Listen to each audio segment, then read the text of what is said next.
Hindi lahat ng nababasa mo applicable sa'yo, magkakaiba tayo ng katawan, ng response, and ng case. Hi mga sis and mga me, and sa mga ka-warrior ko dyan, alam ko nakakatakot ang salitang chemotherapy.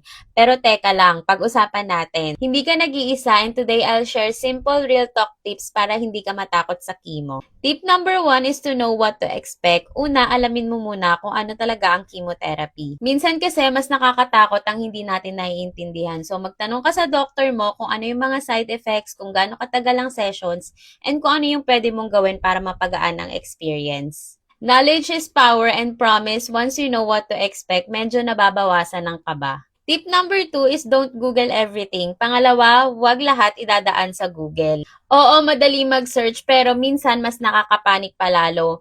Hindi lahat ng nababasa mo applicable sa'yo, magkakaiba tayo ng katawan, ng response, and ng case. So instead, magtanong ka sa tamang tao. Magtanong ka sa doctor mo, sa nurse, or kaya sa cancer care team mo, mas accurate and mas kalma. Tip number 3 is to build your support team. Pangatlo, wag mong sosolohin to. Seryoso, chemo is hard, pero mas kakayanin mo kapag may support system ka. Nandiyan ang pamilya mo, kaibigan mo, or kaya support groups. Kahit isang tao lang na mapagsasabihan mo ng totoo mong nararamdaman, malaking bagay na yun. At kung may bad days ka, okay lang. Hindi mo kailangan maging matatag 100% of the time. Tip number 4, small preparations, big help. Pang-apat, mag-prepare kahit konti. Magdala ng comfort item sa session mo. Pwedeng makinig ka ng music, o kaya magdala ka ng libro or kumot, or pwede rin magdala ka ng favorite snacks mo.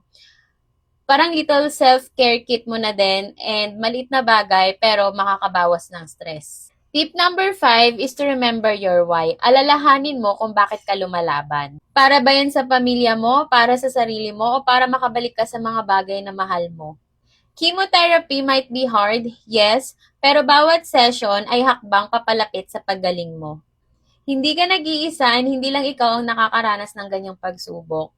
Let's fight fear with hope. And remember, healing takes courage. Kung nagustuhan mo ang video na to, like, follow, and share, and tag someone na alam mong makaka-relate.